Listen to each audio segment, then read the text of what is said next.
So in class on Thursday, we were talking about something called the dihybrid cross.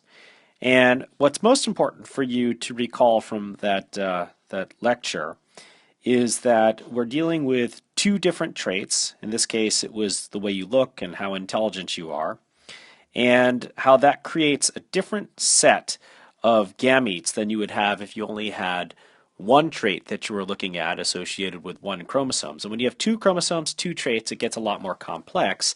And instead of having only one or two different types of gametes, you now have four types of gametes potentially if you're dealing with the hybrids. Okay, and again, just to recall, just to remind you here, a hybrid versus a purebred. Somebody who is purebred for the beauty gene would be either capital B, or lowercase b. Okay, so a hybrid is having one of each of those alleles. And in the fact, for both these traits, you have to have one of each allele. So this is the hybrid, and since it's two traits, we call it a dihybrid, and since we're crossing them to see what the outcome of their offspring will be, we call it a dihybrid cross. And when we did this, I had you guys fill this all in. And again, don't forget, it's very important that you keep the letters together. So the two B's will always be together and the two D's will be together, regardless of whether or not it's a capital B or a lowercase b. When we then sorted this out in terms of the phenotype, and that's an important thing I just want to add here. So I'm writing phenotype. You can add this to your notes because this is obviously a photo from the notes that we were taking in class on Thursday. So just add up right above the 9:3 to 3:1 ratio, the phenotype there. And it's again, it's important for you to see that we have mostly beautiful dumbs, then we have three each of beautiful smarts and ugly dumbs, and then we have lastly the rare ugly smart combination. Now, when you do a dihybrid cross, you're always going to have this 9:3 to 3:1 ratio, phenotypic ratio that will exist. And the one thing I want to make sure I underscore with you is don't forget that this here is a probability diagram. It doesn't tell you absolute. So if I have 16 kids, I'm not going to have exactly 9 of them who are beautiful dumb, 3 of them who are beautiful smart, etc. All right, so there's some probability that if you have 16 kids, all of them could be beautiful dumb. But the bottom line is that if we were to have a huge amount of data, let's say we forced these two people to cross and they had 1,000 people or have 1,000 children, you might have something on the order of, 800. Oops, that's not working. So 800 would be the pink combination. Actually, hold on a second because I have to make sure I do the math correctly here. Yeah, I thought I was way off. So let me scratch that. I'm going to erase the 800. Imagine if you had 1,000 offspring of this mating here. You'd have something along the order of, say, 555 of those would be the pink beautiful dumb.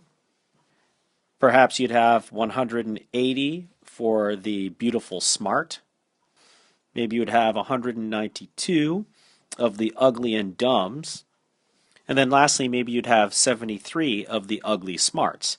Now, if you did the math here and you divided each of these by 1,000 to figure out exactly what that ratio would be, and you were hoping that it would perfectly match the 9:3 to 3:1 ratio, you'd be disappointed because, in fact, 555 divided by 1,000 is 8.8 out of 16, or 8.8 sixteenths, which is kind of a weird thing. 180 out of 1,000 in terms of 16. Let me just go ahead and put these all over 16 so you know where I'm going.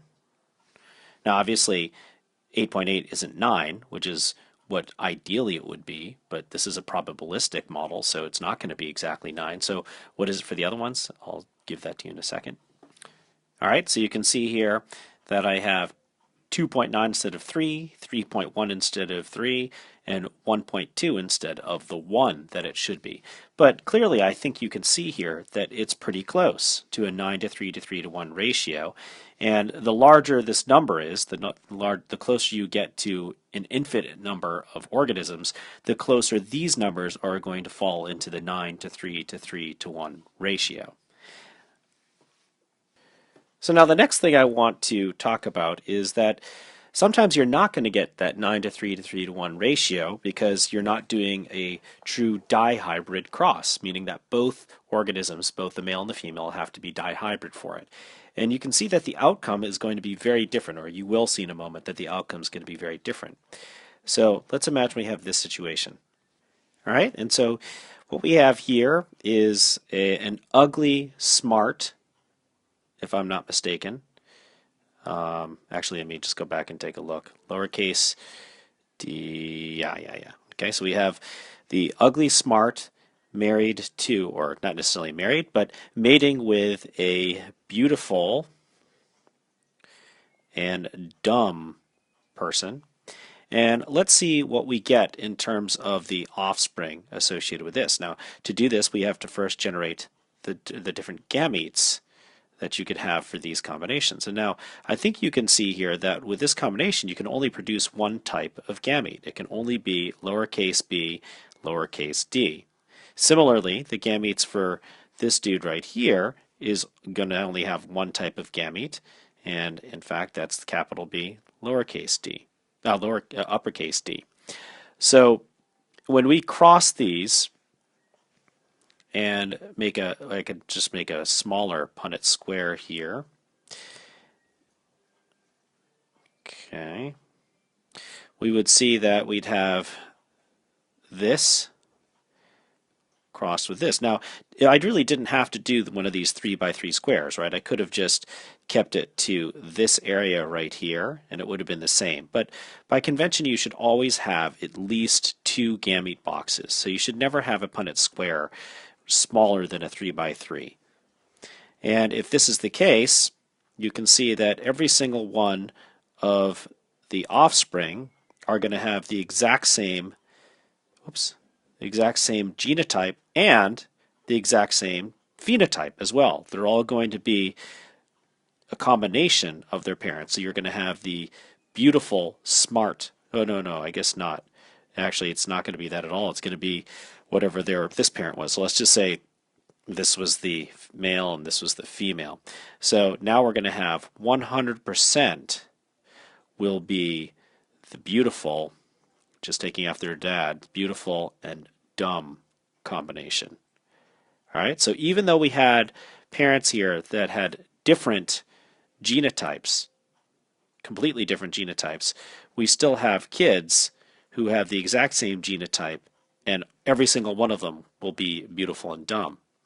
Now, if I wanted to, I could have made this as a slightly different combination. So let's look at this, and instead of having the female be both recessive, let's imagine instead that we make her recessive for one trait, but dominant for the other.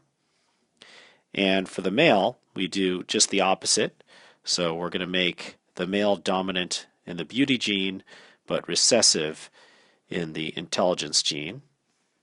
So now what we have is a combination of ugly and dumb, an ugly, dumb female, and mating with a beautiful, smart male.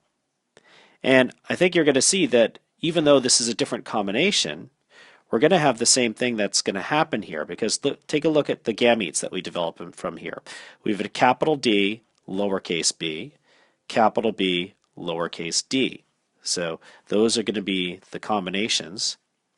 And let me just move this aside here for a moment. I'm going to erase this from here. Don't forget this was 100% beautiful and dumb. And I'm going to make another Punnett square. And I'm just going to pause it now and fill this in. All right, I think you can see the same thing is going to happen here. I'm going to have a capital B with a lowercase, capital D, another lowercase, and every single one of these is going to be identical. And if you look immediately there to your left, you'll see that that's the same exact outcome that we had over there as we have over here. So despite the fact that the parents were different, right, the different combination, because they were homozygous for both those traits, so they were purebred in a sense for both those traits, and as long as you had one of the parents with the dominant for each of the traits, you're going to have a situation where the purebred cross will lead to the offspring being exactly all exactly alike, and all, in this case, they're going to be all just like their or their dad here in terms of their phenotype. But in this case, they're not going to be like their parents at all, right? Here we have a combination that doesn't exist in the parents. We have beautiful and dumb, and the parents were ugly and dumb and beautiful and smart.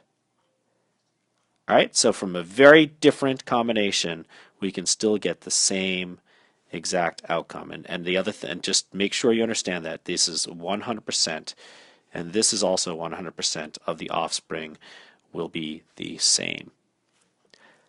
All right, bye.